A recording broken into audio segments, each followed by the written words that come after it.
జై భారత్ జై జై భారత్. ప్రియమైన మిత్రులకు తిరుమలదేవి నమస్కారములు. హైదరాబాద్ కీసరగుట్టకు సమీపంలో గల శ్రీ చందా రమేష్ గారి వ్యవసాయ క్షేత్రాన్ని నేను సందర్శించాను. క్షేత్రంలో అడుగు పెట్టగానే ఆరోగ్యవంతమైన చక్కని ఎరుపు రంగు నవరత్న పూల గుత్తులు మొక్కల నిండా కనిపిస్తాయి. కొబ్బరి ఆకుల గలగలలు స్వాగతం పలుకుతాయి. చల్లని నేల, వీచే చిరుగాలులు మన మనసుకు ఆహ్లాదాన్ని కలిగిస్తాయి. మనిషి మనసు పెట్టి చేస్తే మూలాల్లోకి వెళ్ళి ప్రకృతిని ఎలా కాపాడుకుంటాడో ఇక్కడ నిదర్శనం కనిపిస్తుంది. వ్యవసాయ కుటుంబంలో జన్మించిన శ్రీ రమేష్ గారు ఆధునిక ఉన్నత విద్యాధికులు. మెకానికల్ ఇంజనీరింగ్ అభ్యసించిన వీరు వృత్తిపరంగా ఫార్మా కంపెనీల ఉన్నత ఉద్యోగంలో ఉన్నారు. వ్యవసాయాన్ని ప్రవృత్తిగా స్వీకరించి తనకు కీసర మండలంలో గల 5 ఎకరాల వ్యవసాయ క్షేత్రాన్ని అంచెలంచెలుగా మంచి స్థితికి తీసుకువస్తున్నారు. ప్రారంభించిన మొదటి సంవత్సరాలలో కొన్ని ఒడిదుడుకులు ఎదుర్కొని గత 2-3 సంవత్సరాలుగా పూర్తిగా సేంద్రియ పద్ధతులు పాటిస్తూ వ్యవసాయంలో ఎదురయ్యే సమస్యలను ఎదుర్కొంటూ తనకు గల ఇంజనీరింగ్ నేపథ్యంలో వ్యవసాయ పరికరాలు కూడా అవసరానికి అనుగుణంగా తయారు చేసుకుంటున్నారు.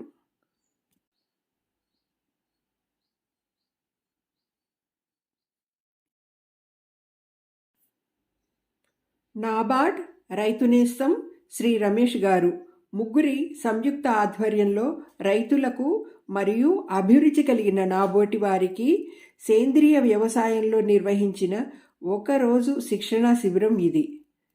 నాకు వ్యవసాయ భూమి లేకపోయినా వ్యవసాయంపై అత్యంత ఆసక్తి కలదు. శ్రీ రమేష్ గారు తన వ్యవసాయ క్షేత్రంలో ఏర్పాటు చేసుకున్న ప్రతి అంశంలో మన పూర్వీకులు పాటించిన వ్యవసాయ పద్ధతులకు తన ఆధునిక ఇంజనీరింగ్ సాంకేతిక విజ్ఞానాన్ని మేళవింపు చేయడం కనపడుతుంది.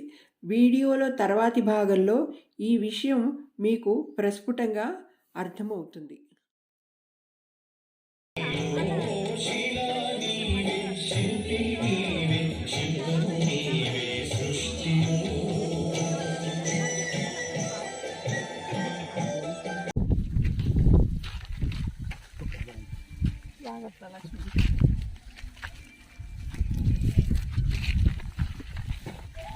ఇల్లమ్మా నువ్వు గుర్తుపెట్టు.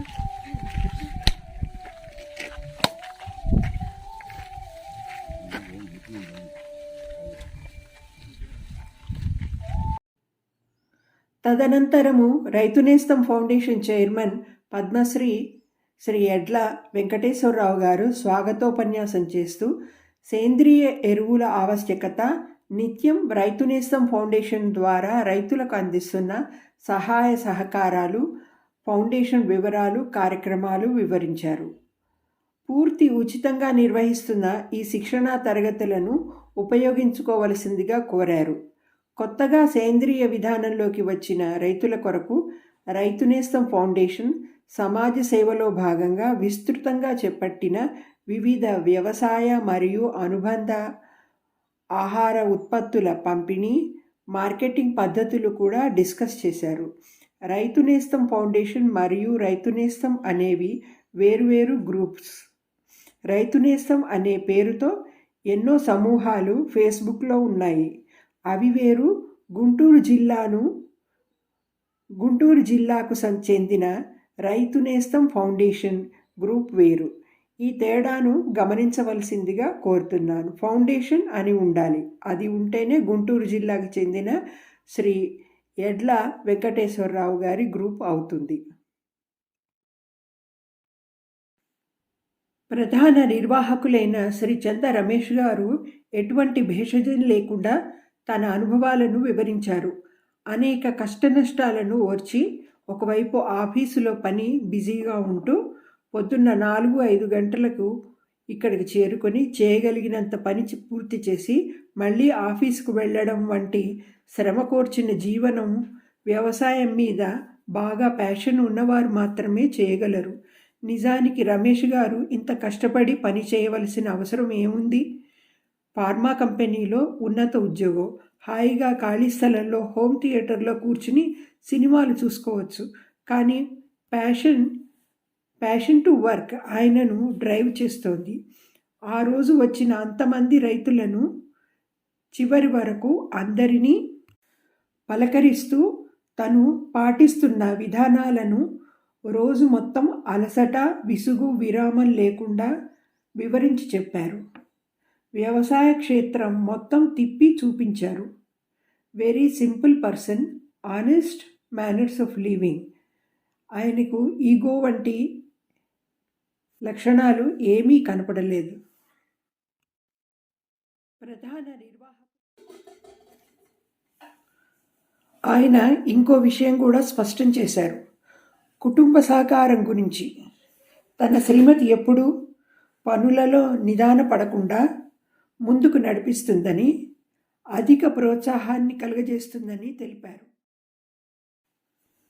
వీరు మామిడి తోటని 5 లేయర్ విధానంలో తయారు చేసుకున్నారు. మామిడి చెట్లకు మధ్యలో నేపియర్ గడ్డి మరియు కూరగాయలు, మునగ వంటివి నాటారు. ప్రస్తుతం క్షేత్రంలో కొంత స్థలాన్ని పండ్ల మొక్కలు వేశారు. రాబో కాలంలో మిగతా స్థలాన్ని అభివృద్ధి చేసి వరి వంటివి వేయవలెనని ఆలోచనలో ఉన్నట్లు తెలిపారు. వీరి వద్ద పనిచేస్తున్న స్టాఫ్ని మెచ్చుకోవాలి. వచ్చిన అందరికీ మంచినీరు, టీ వంటివి, మధ్యాహ్నం మంచి రుచికరమైన శాకాహార భోజనాన్ని అందించారు. సాయంత్రం టీ మరియు బిస్కెట్స్ కూడాను. వీరి సొంత గోశాలలోని పాలను ఉపయోగించి మంచి టేస్టీ టీ, పెరుగు మాకు అందించారు. సేంద్రియ పద్ధతిలో ముఖ్యమైన అంశం గో వ్యర్థాల లభ్యత. దాని కొరకు రమేష్ గారు గోశాలను ఇచ్చట ఏర్పాటు చేసుకున్నారు. మోడ్రన్ టెక్నిక్స్ ద్వారా గోశాల గోడలు, శాల లోపల చల్లగా ఉండడానికి, విస్తృతంగా గాలి వీచడానికి double wall with net arrange చేశారు. గోవుల సంరక్షణ, గోశాల శుభ్రత కొరకు ప్రత్యేకంగా ఒక కుటుంబాన్ని వ్యవసాయ క్షేత్రంలో నియమించారు. గోమూత్రము ఒక ప్రత్యేక ఏర్పాటు ద్వారా గోశాల బయట నిర్మించిన కుండీలో కలెక్ట్ చేయబడుతుంది. రమేష్ గారు ఇంకొక విషయం కూడా చెప్పారు. స్థలం అంతా రాళ్ళు ఎక్కువగా బయటపడుతుండడంతో నేల గట్టిగా ఉండడం వల్ల మామిడి మొక్కలు నాటడానికి బుల్డోజర్తో గుంతలు తవ్వి, పెద్ద పెద్ద గుంతలు తవ్వి, మట్టి అంతా ఖాళీ చేసి, లోపల ఉన్న రాళ్ళు మట్టి ఖాళీ చేసి, అందులో సారవంతమైన మట్టిని, ఎరువుని నింపి తదుపరి మామిడి మొక్క నాటినట్లు తెలిపారు. సేంద్రియ పద్ధతులు పాటిస్తున్న ఉపయోగించే లిక్విడ్ ఫర్టిలైజర్ సాంద్రతలలో తేడాల వల్ల మొదట్లో మొక్కలు మాడిపోయినట్లు అయిపోయాయని చెప్పారు. తర్వాత సరి అయిన పద్ధతిలో నీరు కలుపుతుండడం వల్ల మొక్క ఏపుగా పెరిగి నాణ్యతను కలిగి ఉంది.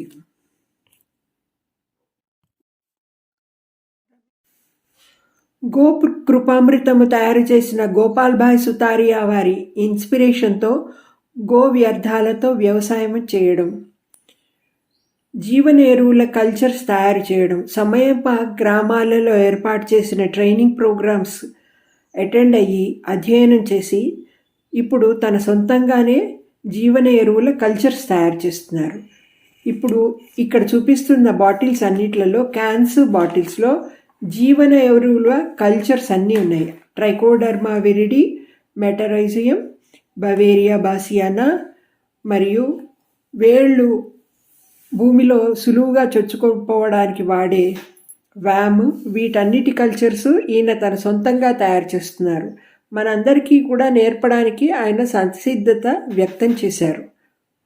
ఈ కల్చర్స్ తను తయారు చేయడం నేర్చుకుని తన దగ్గర పనిచేస్తున్న వారందరికీ నేర్పించారు. క్యాన్స్, బాటిల్స్లో వీటిలో నింపి ఉన్నవన్నీ ఇక్కడ తయారు చేసినవి. ముందుగానే తయారు చేసి పెట్టుకుని ఇక్కడ ప్రిజర్వ్ చేసుకుంటారు. ఇక్కడ మేమందరం వచ్చామని మా కోసం ఇక్కడ డిస్ప్లేలో పెట్టారనమాట ఇవన్నీ. ఇక్కడ క్యాన్స్లో నింపి ఉంచినవి సేంద్రియ పద్ధతిలో అనగా ఆర్గానిక్ పద్ధతిలో వ్యవసాయం చేయడానికి లేదా మొక్కలు పెరగడానికి కావలసిన రకరకాలైన లిక్విడ్ ఫర్టిలైజర్స్ మరియు వాటి కల్చర్స్. ఈ కల్చర్స్ని స్వతంత్రంగా ఆయనే తయారు చేసుకుని అవసరమైన టెక్నాలజీ ఆయన డెవలప్ చేసుకున్నారు రకరకాల ట్రైనింగ్ ప్రోగ్రామ్స్ అటెండ్ అవ్వడం వల్ల. వీటన్నిటిని వివరంగా నేర్పడానికి, వీటిని ఎలా తయారు చేయాలో మనకి చెప్పడానికి కూడా ఆయన సంసిద్ధత వ్యక్తం చేశారు. కావలసిన వారు ఫోన్ చేసి మాట్లాడండి అని చెప్పారు. ప్రత్యేక అతిథులుగా, ఎక్స్పర్ట్ అడ్వైజర్స్గా రిటైర్ అయిన state horticulture department deputy director గారు వచ్చారు. పలు సూచనలు చేస్తూ పార్టిసిపెంట్స్ అడిగిన ప్రశ్నలకు సమాధానాలు ఇచ్చారు. మా సందేహాలు, మనది ప్రధానంగా వ్యవసాయక దేశం. ఇప్పుడు ఉన్నత చదువులు చదివి పెద్ద స్థాయిలో ఉన్న ఆఫీసర్స్ 90% అంతా వ్యవసాయ కుటుంబాల నుంచి వచ్చిన వారే. శ్రీ వెంకటేశ్వరరావు గారు, శ్రీ చందా రమేష్ గారు వంటి వారిని గవర్నమెంట్ అడ్వైజర్స్గా నియమించుకొని వారి సేవలు పూర్తి స్థాయిలో వినియోగించుకుంటే రాష్ట్ర ప్రజలు అభివృద్ధిలోకి రావడానికి వీరు ఎంతో సహాయం చేయగలరు. ఇవాల్టి ఈ సంగతితో సెలవు తీసుకుంటున్నాను. నమస్కారాలతో తిరుమలదేవి. జై భారత్ మాత. జై జై భారత్ మాత.